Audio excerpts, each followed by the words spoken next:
Innal hamdalillah ve salatu ve selamu ala Resulillah thumma amma ba'd. Assalamu alaikum ve rahmatullahi ta'ala ve barakatuhu. Qayradan суроо жооп темабызга киришели. Алгачкы суроолордон зикир чалуу сөздөрүнө кайсы сөздөр кирет? Айтып берип коесузбу? Негизи имам Саури мындай дейт. Sami'na anna qira'atal Qur'ani afdalu zikri iza amila bihi. Zikirdin en abzeli bu Kur'an oku. Kur'an oku bu zikirdin en abzeli dep biz uqqanбыз дейт. Имам Саури айтып атат. Ошондуктан зикирдин башталышы дагы, аягы дагы ушу Кур'ан менен башталат, Кур'ан менен жыйылтылат. Башка хадистерде келет. Afdalu zikir la ilahe illallah kelimesi. Zikirdin en abzeli bu la ilahe illallah. Afdalu duayı, duanın en abzeli bu elhamdülillah. Kudayga şükür dep aytуу. Kanday uçurda bolбосун Kudayga şükür dep. Dağı Anas radıyallahu anhu'dan ne degen? Rabbena atina fit dunya hasana ve fil ahireti hasana ve qina azaben nar. O jaratkan Allah bul dünyanın жақсылыгын ber, ahiretin жақсылыгын ber, tozok otundan meni saktay gör dep. Alımlar ne de çeşmeleyt? Bul dünyanın baktıluluğun bergin, ahiretin baktıluluğu Firdavs 5. Alemi tozok otundan meni saktay gör dep. Жер бетинде кандай гана жакшылыктар ошонун баарын камтып алган бата, тилек мына ушул. Ал эми көлдөн чыккан Кыдыр акебизме деген эки дүйнө кем болбо деп бата кылган. Бата деген бул жүрөктөн чыккан сөздөр. Менен жан дилден айтылса ушул бата болуп эсептелет. Жана башка кээ бирлер бар, да кошумча айтып кетчү нерсе. Эртеден кечке баягы Kur'an okuğanı bilbet, namaz okuğanına balkim 15 yıl boldu, balkim 20 yıl boldu. Dağı dele ertemenen geçkisin 2 saat bu, 3 saat bu zikir çalıp жүрүп alış mümkün, жылдап. Бирок Arapça tamganı jattабай, Arapça Kur'an okuğanды үйрөнбөй, жөн эле кайдыга жүрө бериши мүмкүн. Бирок ошентип зикир чалган деле жакшы. Бирок эң жакшысы Kur'an okuğanды үйрөнүп, ошону окуп турса эртели кеч. Васаббихуху букрата ва асила. Эртели кеч Кур'ан Алла Тааланы не кылып тургула? Мактап тургула, арулап тургула деген Алла Тааланын буйруктары бар. Ошондуктан адамды Кур'ан-ы Карим зериктирбейт. Кур'андын муужизасы ушундай, жан дүйнөңүз ушунчалык термелип, эригип, тим эле жыргайсыз. Меккеге барганда, өзгөчө карыган кезде, же болбосо бир үйдө жалгыз отуруп калган кезде, же мечитке кирип, намаз убага киргенге чейин 10 мүнөт, 15 мүнөт мурун кирип калсаңыз дагы, Куранды ачып алып, мисалы, Инна лил муттакина мафазан хадaiqa ва а'naban ва кава'iba атраба ва кa'san dihaqa деп окуп баштап, анын эң акырында кул а'уду би раббин нас маликин нас илахин нас деп аягына чейин чыгып, кыскасы ушинтип Кур'ан окуп отурсаңыз, демди дагында туура чыгарып, анын үчүн атайын устаздан карыкелерде мыкты окуган карыкелер бар. Же мыкты тажвид өздөштүргөн имамдар бар, молдокелер бар. Же ошол мечиттердин арасында бир жакшы Курандан сабак бере ала турган балдар, кишилер болот. Ошолордон акырын таалим алып алып, Куранды үйрөнүп алып, Куран менен рахаттанып, Куран менен өзүбүздүн зикирлерибизди чалып турсак, бул керемет болот, нур үстүнө нур болот, адамды чарчатпайт. Тескерисинче виртуал памятында көрүү, эс тутумдарыбызды аябай күчөтөт бул. Кийинки суроо: Рүкүдө кайсыл жерди караш керек? Буттун эки бармагынын ортосун караш керек деп уктум эле. Бирок мен 2, 3, 4 рекетке турганда, экинчи, үчүнчү, төртүнчү рекетке турганда, эки бармак туш болбой калып жатат. Бири астыда, бири артта алыс болуп. Ошол тууралуу айтып бересизби? Кыямда турганда, сejde кыла турган жерди карайсыз. Ал эми үркүгө барганда бутуңуздун баш бармак жактарын карайсыз. Ал эми 3-чү, 2-чү, 3-чү, 4-чү турганда бир баш бармагыңыз мындай кетип калып атпайбы? Ошону акырын алып келип түзөп коесуз, болду. Мунусу алдыга кетип калса, муну артка жылдырып коесуз, муну алдыга кетип калса, муну артка жылдырып коесуз. Кыскасы экөөнү теңдеп аласыз, маселе жок. Анан көнүп каласыз, калыптанып каласыз өзүңүз эле. Кийинки суроо: Флеш ичсе болобу? Ден соолукка зыян берген суусундук болобу, кандай гана түрлөрү болбосун, иче турган алар болбойт. Эгерде ден соолукка зыяны жок болсо, зарылчылык болуп аткан болсо, көбүнчө баягы уйкумду келтирбейин, алыс жолдо кетип атам, аманат, мынакей жетишим керек эртерээк деп кээ бир колдонот. Эң негизгиси адамдын өмүрүнө, ден соолугуна зыян алып келбеген болсо боло берет. Мисалы биз уккан учурларыбыз бар. Москвада, ар кайсы жерде албай-куштар ата энеси бул жакта чардактап, көрүнгөн отуруштарда отуруп, чалтактап жанагындай туура эмес кийимдерди ашыкча кымбат кийимдерди алгандарда угуп атабыз. Анан баласы тиякта байкуш уктап калбайм деп күнү түнү жан талашып, бир аз бош болгондо ошондо уктай калып, калган убактарда таксовать этип, уктап кетпейин деп жанагындай флештерди ичип отуруп, жүрөгүн отургузуп, бул дүйнө менен кош айтышып кеткен учурлар да бар. Ошондуктан абайлаш керек. Кийинки, тиш канап кетсе даарат бузулабы? Албетте, даарат бузулат. Кийинки суроо. Бүгүн багымдатты эстен чыгып, жалаң баш эле окуп коюп турмун. Эч нерсе болбойбу, же кайра окуш керекпи? Намаздын шарттары бар. Ички парзы, сырткы парзы. Намаздын ички парзын, сырткы парзын жатка билип алсак, намаздын ички парздары бар эмеспи? Ошонун ичине баш кийим болуусу шарт кылынган эмес. Ошол эле учурда жалаң баш намаз окусаңыз макру болот. Бир учурда гана болот дейт. Мен ушул баш кийимге да татыксызмын. Ушунчалык күнөө туура эмес иштерди жасап алдым. Ушул баш кийимге да татыксызмын деген абалда окуса болот деп Мухтасар Лукаяда келет. Эми андай даражада жалынып, жалбарып, берилип окуу бул өтө кыйын. Ошондуктан баш кийим менен окуш керек. Бирок намаздын шартына да кирбейт. Айтары талаада жүрөсүз, бир жолдо кетип атасыз, баш кийим таппай калдыңыз, учурда ар кандай себептер менен жалаң баш намаз окуп койгон болсоңуз, кайра кайтарып окубайсыз. Кийинки суроо. Бешимдин 4 рекет сүннөтүнүн акыркы рекетине адашып окшош зам сүрө окуса эмне болот? Эч нерсе болбойт. Кийинки 2 рекеттеринде болот да. Окшош сүрөлөр окулуп калса, эч нерсе болбойт. Намазыңыз толук бола берет буюрса. Кийинки суроо. Куптан намазын саат 12-лерде окуп, анан жатам, болобу? Куптан намазын негизи эң жакшысы ошот окусаңыз да боло берет, жарай берет. Бирок жамаат менен бирге окуп алганыңыз жакшы. Эртерээк түндүн 3-төн 1, 3кө бөлсөңүз, айталы, кечинде 7де кеч кирет, мисалы. Эрте менен саат 5те таң артат, багымдат уга кирет дейли, мисалы. Сиз демек ошону 3кө бөлөсүз. 7ден башка 5ке чейинки убакытты жалпы эсептейсиз дагы 3кө бөлөсүз. 3кө бөлгөндөн кийин алгачкы биринчи бөлүгүндө куфтанды окуп алган бул мустахаб. Анан эми турмуш тиричиликке байланыштуу, жумушка байланыштуу ар кандай болуп калат да. Сиз антип митип үйдө жумушуңуздан келгенче саат 11-12 болуп кетсе, боло берет окусаңыз. Окуп туруп жатып аласыз. Эң негизгиси багымдат намазынын убагы кирип келгенге чейин окусаңыз болду, жарайт. Бирок колдон келишинче алгачкы убактысында окуп алганыңыз жакшыраак болот. Кийинки суроо.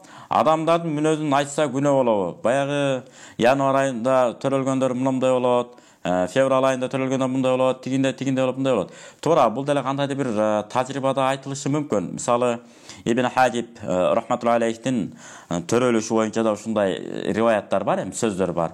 Ата-энеси атайын пландаган, мисалы, мындай күнгө туура келсе, мындай балдар төрөлөт экен, мындай экен. Бунун баары эле үмүт.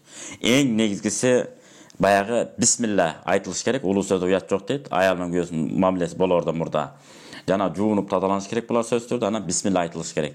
Аял тараптан да, эркек тараптан да. Ичинен айтып койсо болду, жетишет. Анан кийин бизди жана бизге бере турган перзентибизди Кудай Таалам шайтан шабырдан алыс кылсын деп. Болду. Ошо менен Кудай берсе калганы боло берет. Алла Таала берип койсо, ta'lim tarbiyadan bergen ta'lim tarbiyadan. Antkeni Peygamber hadisi var. Her bir bala musulman map törül. Hristiyan bolsun, Jööt bolsun, musulman bolsun ayırması yok. Büttügün baldары musulman bolup төрөлөт. Болгону ата энесинин тарбиясына карап бала өзгөрүп кете берет. Jööттөргө Jööт динине, христиандарга христиан динине, musulmandarkı musulmançılıkka deyip. Demek ata enebizin bere turgan talim tarbiyalары sözsüz türde bala çıkaga tasir berет. Oşoндуктан kitep көп okup, özün jakşı abалда alıp жүрүp, anam balаны күтүп alış керек, andan keyin talim tarbiyaсын beriş керек. Жана күндөргө maani berүүнүн зарылчылыгы жок. Kийинки namazda, attahiyatта сөймө көтөрүү тууралуу айтып бересизби? Муну көтөрүү мустахаб. Көтөрбөй койсоңуз күнөө болбойт. Туура эмес көтөрүп алсаңыз ширк болот. Кайталайбыз. Attahiyatта сөймөйдү көтөрүү бул мустахаб, сооп амал. Көтөрбөй койсоңуз күнөөкөр болбойсуз. Туура эмес көтөрүп алсаңыз ширк болот. Ошондуктан муну кылгандан кылбай койгон жакшы дейт биздин Ханафи алымдары. Ошого карабастан Шар'ул Вукая китебинде келет. Ашхаду ан ла илаха дегенде көтөрөбүз, иллалла дегенде сөймөйдү түшүрөбүз. Туура аткарыш керек да муну. Кээ бир мында тоголок кылып аткарат, кээ бир ошо түз койгон бойдон мындай кылыш керек дейт. Маселеси башталат.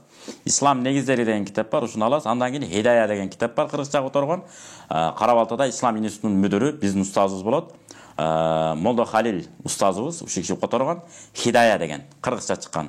Ошол китептерден алып да изилденип тереңде окусаңыз болот. Эң жакшысы арабча терең өздөштүргөн болсоңуз, толтура томдогон китептерибиз бар. Мисалы Тухфатул Фукаханын шархы Бадай Санай деген бар.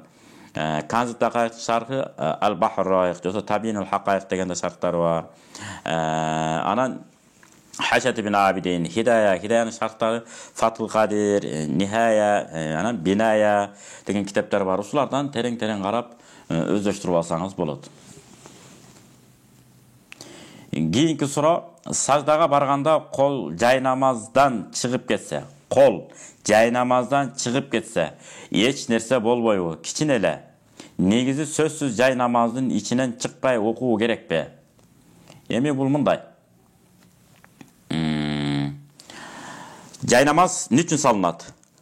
Бұл жерлерге нажас там қалған болса, ошол нажастын үстүнө колумду коюп албайын деп атайын жайнамаз саласыз. Демек, ошо жайнамаздан чыкпай окушуңуз керек.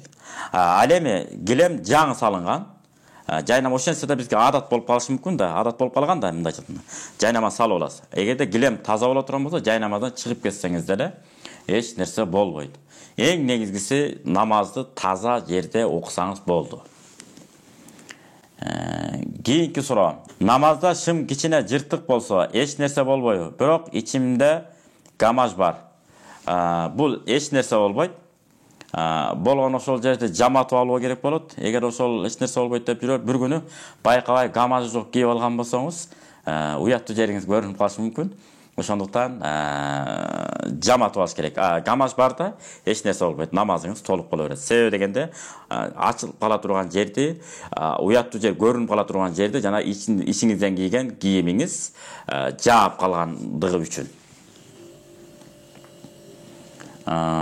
Кийинки үйгө ата энемдин сүрөтүн илип койсом болобу?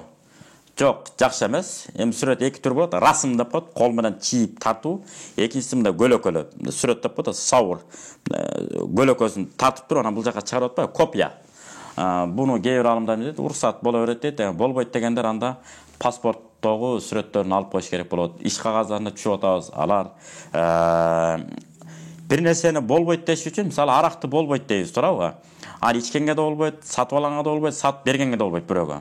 Ошол сыяктуу сүрөткө түшкөнгө болбойт дегендер видео көрсө болобу, болбойт дейт. Анда видеону көрсөтө турган телефондорду да колдонгонго болбойт. Бүт токтотуш керек анда. Жана YouTube дегендер баарын көрбөш керек. Эмне үчүн? Колдонгонго да болбогондон кийин көргөнгө да болбойт, караганга да болбойт. Бүт аягына чейин эмне кылыш керек?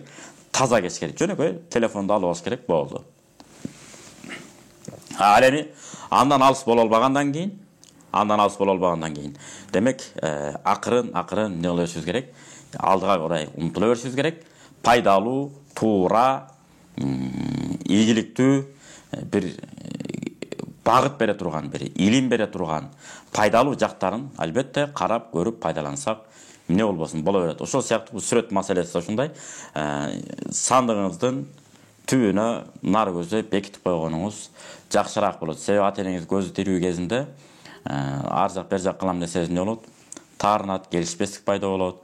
Арадан анан чоң көйгөй пайда болушу мүмкүн. Анан кээ бир андай мындай дей берет, бирок мындан дагы зарыл маселе. Бирөөлөрдүн үйүнө барып кала турган болсок, мисалы, мына сүрөт болбойт, мана жогот тиги бу деп. Ал жака бардыңызбы? Ончукпай намазыңызды окуңуз, акырын чыгып кете бериңиз да, өзүңүздүн үйүңүзгө барганда ошол сүрөттөрдү тактырбай, каалаганыңыздай шариатка ылайыкташтырып туруп, үйүңүздү жасап отура берсеңиз болот. Бирөөнүн үйүнө бардыңызбы, тынч барып тынч кетиңиз. Ушундай. Эгерде ал намазга, шариатка терең берилген болсо, ал өзү деле эмне боло алмак, аткарып алмак деген маселе пайда болот. Кийинки суроо: Ажеке, Куранды билем, көпчүлүктүн арасында окуганымда калтырак басып адашып кетем, күнөө болбойбу?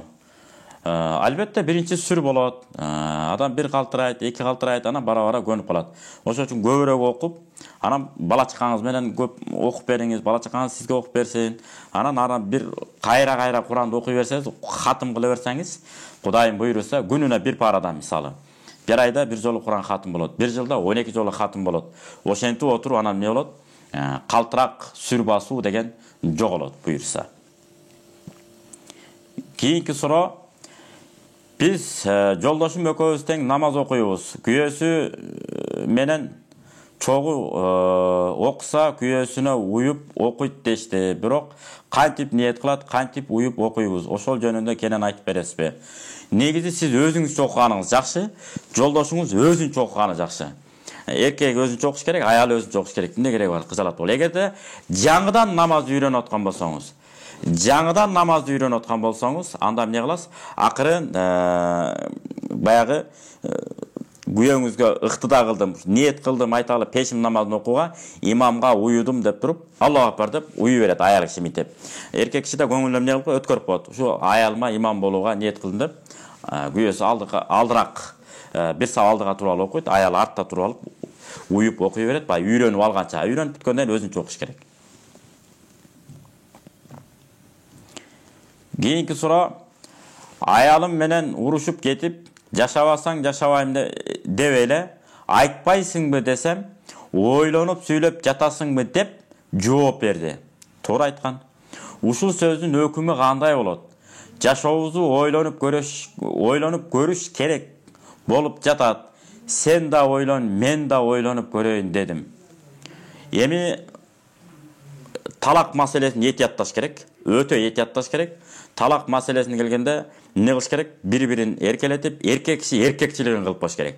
Ар бир сөзгө аныктама бере бериш шарт эмес. Аял киши кээде бир нерсеге кыжалат болуп, бир нерседен мындай кыжалат болуп калышы мүмкүн. Же болбосо бир нерсеге жете албай кыжалат болушу мүмкүн. Ар кандай бала тарбиясы кыйын, кийимдерин жууш керек, алгыш керек, булгуш керек, чарчанат кээде сиз менен көбүрөөк баарлашпай калып.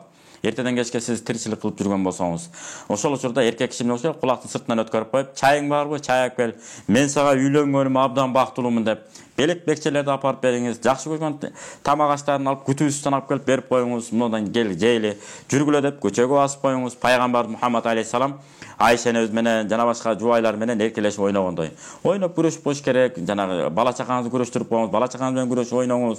Кыскасы пайгамбарыбыз кандай эле Хасан Хусейн неберелерин күрөштүрүп ойноткондой айтып атпайбы? Хасан мындай чап, тигиндей чап десе, Фатима эне айтат го. Ата бирөөс тиги таарынып калбайбы Үсөн десе, Үсөнгө тиги Жабирел пеште балет этип атпайбы? Ошондуктан мен Асанга балет этип атам дейт. Анысыңары ошо булар менен ойноп, балага баладай көңүл буруп, эркек киши мээрим төгө берсе, аял деле ойлонот. Койчу, ушу жашынакай маанайын бузбайынчы. Качан болсо биздин көңүлүбүздү көтөргөнгө аракет кылат деп. Бир аялдын бактысын ача албаган эркек эртеңки күнү миңдеген адамдардын үй бүлөлөрүнүн бактысынын ачылышына себепкер боло турган балаларды каяктан тарбиялайбыз, кантип тарбиялайбыз.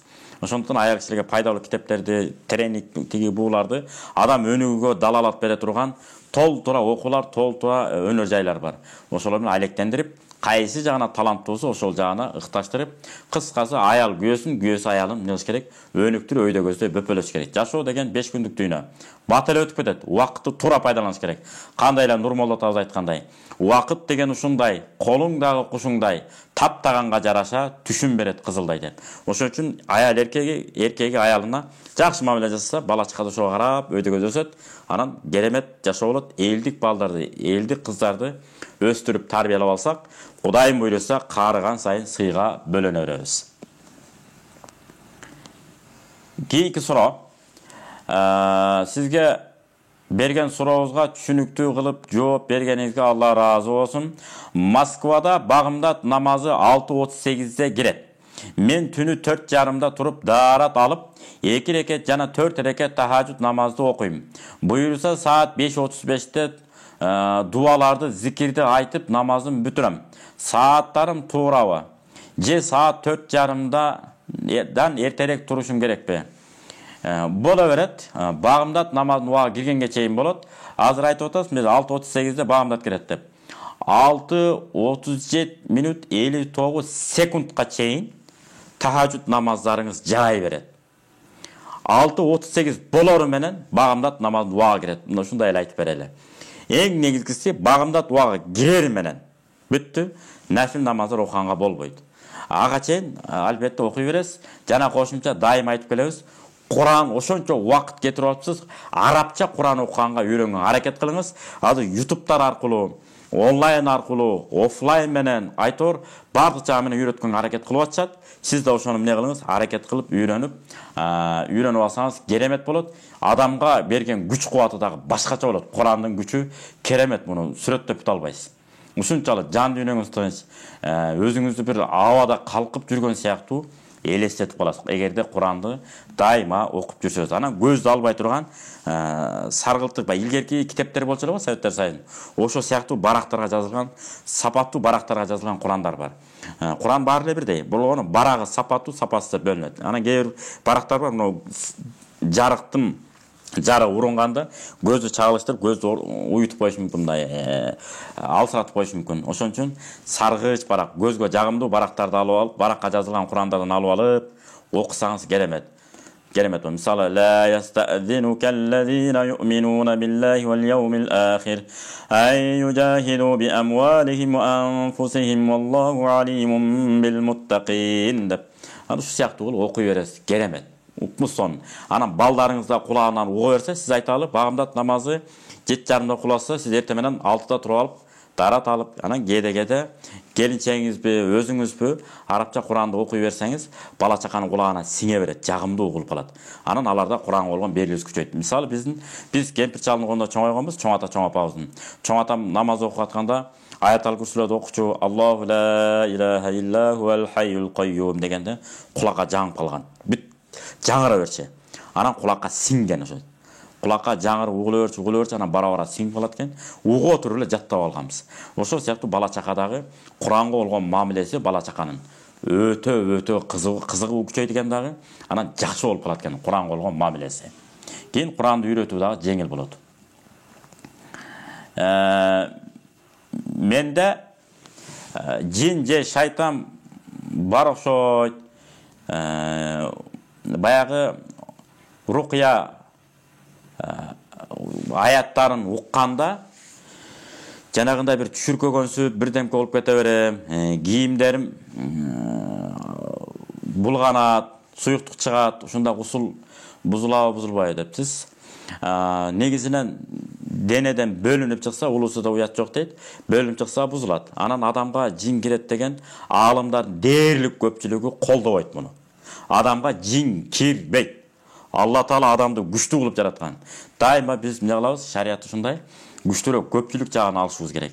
Адамды Алла Таала күчтүү кылып жараткан. Даратка, намазга, 5 мал намазга бекем болуңуз. Эртең кечки Курандарды окуп туруңуз. Кудайым буйруса, анан кээде садакаларды берип туруңуз. Кудайым буйруса кайрат болосуз, күчтүү болосуз. Анан адамга бир жакшы бир маанай тартылбай турган китептерди окуңуз. Ошондой адамдар менен мамиле кылыңыз. Айт Карни деген алым бар. Ушу кишинин керемет сөзү бар. Адамдын маанайын чүргөн, бузукулукка жетелей турган адамдардын керек болсо телефон номерлерин дагы телефонуңардан өчүрүп салгыла дептир да. жазбагыла деп, сактабагыла. Эмне үчүн ал дайыма сизди жаман жакка түрткөн. Бул эми албетте хадистердин негизинде айтылган. Кийинки багымнаттын убагы киргенден кийин 1 сааттан кийин окуйбуз. Бирок кичине кечигип калсак, сүннөтүнүн убагы чыгып кеткен болобу? Парзын эле окуйбузбу? Туура, мен мындай деп түшүндүм. Сиз жамаатка жетпей калдыңыз. Анан келсеңиз, айталы 7:30 окуш керек эле. 7:45-те келдиңиз, 8:15-те күн чыгат дейли, мисалы. Ошентип отуруп 8 болуп калды. 15 мүнөт убакыт бар. Демек, беймарал сүннөт окуйсуз, анан фарз окуйсуз. Эгерде сүннөт окуйм десеңиз, фарз чыгып кете турган болсо, анда албетте сүннөт калтырылат дагы, фарздын өзүн гана окуп аласыз. Ана бир сунушту айтайын, ислам негиздери деген бар. 1-2, 3-3. Муфтияттын мөөрү жана номуру басылган. Ошону Google шейхтен акырын көчүрүп алып туруп, даарат, намазды буза турган нерселер, намазда мустахаб амалдар, дааратты буза турган нерселер, ушундай нерселердин баарын окуп акырын өздөштүрүп алсак болот. Кийинки суроо, дуаны кыргызчасын айтып дуа кылса болобу же жатташ керекпи? Аллах разы болсун сизден. Бирге болсун. Негизи бата тилекти арабча билбесе, бирөө. Ким арабча билбесе, демек ал кыргызчасын айткан жакшы. Эмнени суранып атат, эмнени айтып атат түшүнүш үчүн. Бул Ханафи мазхабында. Ал эми арабча түшүнсө, арабча билсе, анда албетте арабчасын айткан жакшы. Мисалы, астагфирулла деген Кудайдан кечирим сурайм деген сөз, бул кыйынчылыгы деле жок. Демек, муну кыргызчасын эле айтканыңыз жакшы. Астагфирулла, Аллаху акбар, Аллах улуу деген. Аллаху акбар, астагфирулла, субханалла, ла илаха иллаллах. Аллахтан башка эч кандай илах жок деген сөз да. Ушинтип зикир чалган керемет. Булар баягы маанисин оңой түшүнүп ала турган зикир дуалар болсо, баталар болсо, демек буну кыргызчасын айткан жакшы. Ал эми узун баталарды айткыңыз келсе, анда арабча билбесеңиз, анда кыргызчасын эле айтыңыз. Эгер арабча түшүнсөңүз, арабчасында кыргызчасына карап түшүнүп ала турган болсоңуз, анда албетте арабчасын айтып бата тилек кылганыңыз жакшыраак болот. Кийинки суроо, сиздер арак койдурасыздарбы же тааныштарыңыздар барбы? Аракты биз койдура албайбыз. Эгер аракты биз койдура ала турган болсок, Кыргызстанда дүйнө жүзүндө бир дагы адамды калтырбай арагын койдуруп алып ыргытып жүрмөкпүз. Ошон үчүн тилекке каршы биз бир гана бата тилек гана кыла алабыз. Жана аялдары арак ичирип жүрө тургандай маанайын буза турган сөздөрүн айтпай, маанайын көтөрүп отуруп, пайдалуу не иш колунан келет. Ошо иштерге алектентип жүрө тургандай, мактай турган сөздөрдү айтып, кана андан кийин Кудайга натыйжаны чыштап коюп, кана аракет кылып токтотпосок, жөн жок. Анан экинчиси медицина жагына барып, канын тазалаш керек. Иншалла, Кудайым буйруса, эркек күчтүү эркек болсо, Кудай биз арагын тыштайт. Эркектин бөлөк, эркек жаныбарлардан, мисалы, аттардан, кочкорлордон, короздордон айырмабыз. Эркибизди башкарып алуу менен гана айырмаланат экенбиз. Болбосо, мен эркек мындайым дей беребиз, андай болбойт.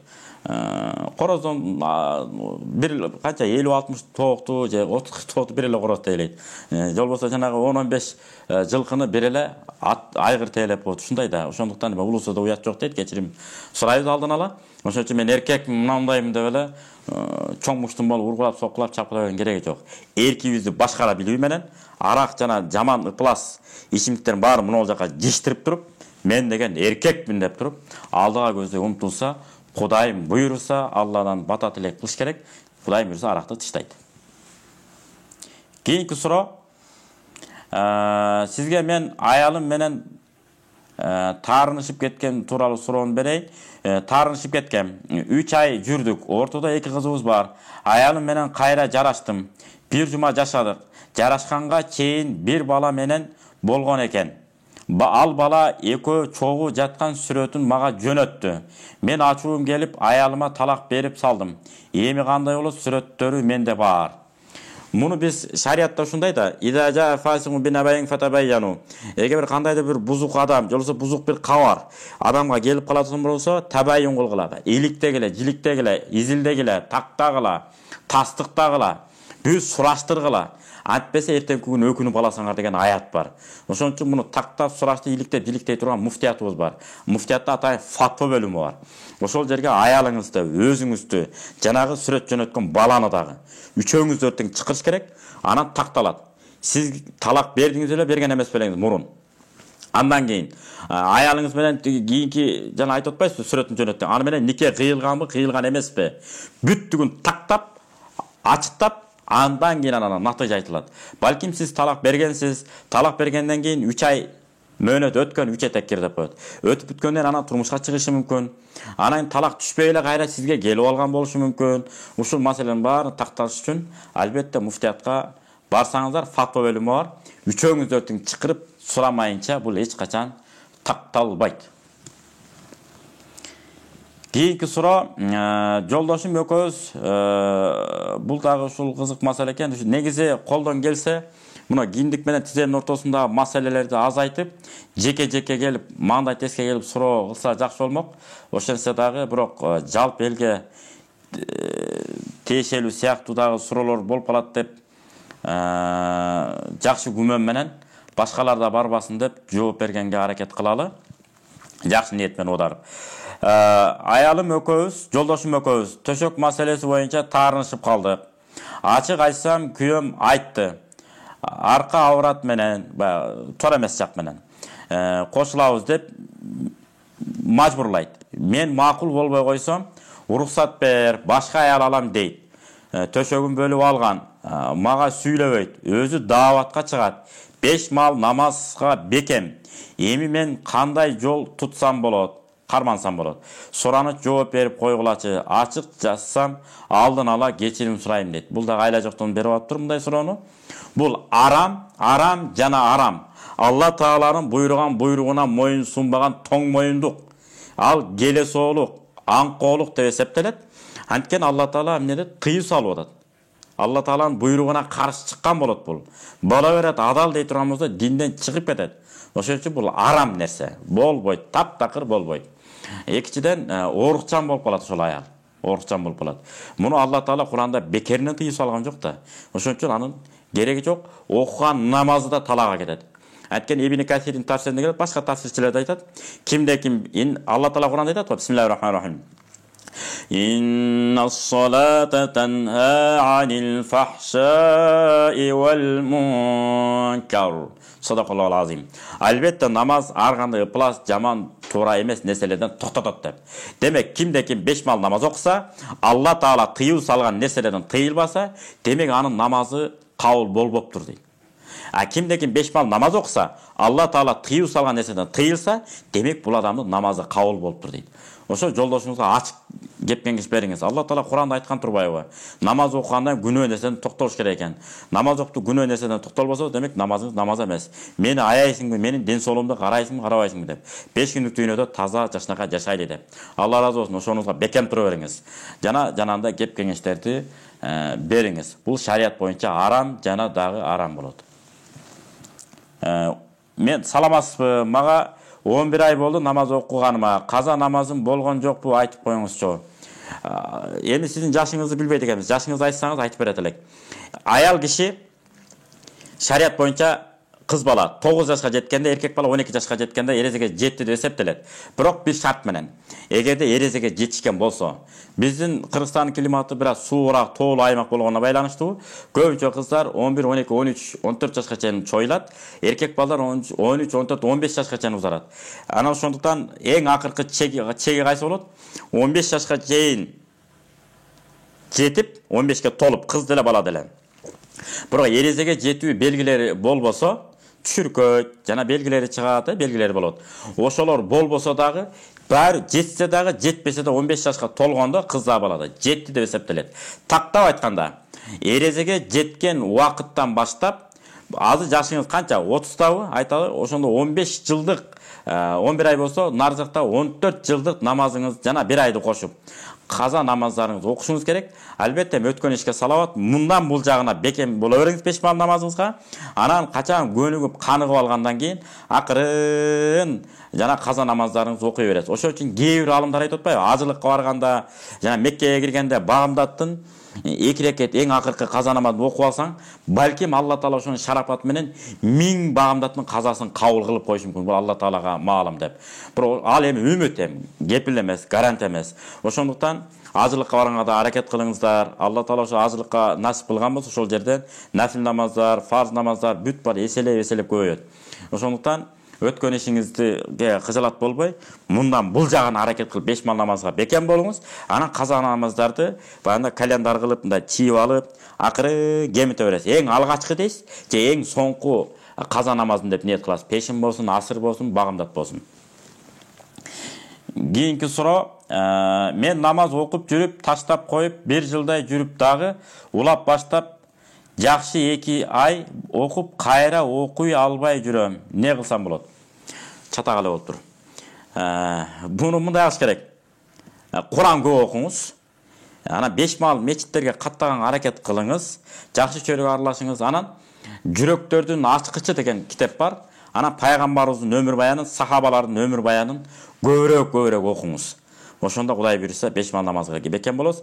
Анан жанагы балдар үйлөрүндө көбүрөөк зыярат кылсаңыз, жашооңузга Кудайга шүгүр дейсиз. Анан оорукана, бейтапканаларды барып зыярат кылып келип турсаңыз, жашоо менен өмүрдүн, бул дүйнө менен ал дүйнөнүн ортосунда монтип, ортодо туруп калган адамдар бар. Ошолорду көргөндө адам эмне болот? Тобо дейт. Ушу намазымды окуп калсам болот эле деп. Анан эң негизгиси Мукашафатул кулуб, жүрөктөрдүн ачылышы бири-бирине деген китеп бар. Бирок кыргызчага багындырып, жүрөктөрдүн ачыкчы деп китеп чыккан, кыргызча. Ошону алып алып, башынан аягына чейин кайра окусаңыз, Кудайым буйруса 5 мал намазга бекем болуп каласыз буйруса. Кийинки суроо, мен жетим кызды карадым. Анын агалары акча салып турчу кийимине деп. Мен ошол акчадан өзүмө да иштетип койчумун. Ошондо мен жетимдин акысын жеген боломбу? Албетте, кызга берилгенден ошо кыздын өзүнө гана иштетиш керек. Сиз өзүңүз алсаның заман жашнакайда жүрөсүз да. Демек, нар жакта өз оокатыңыздан алектениңиз.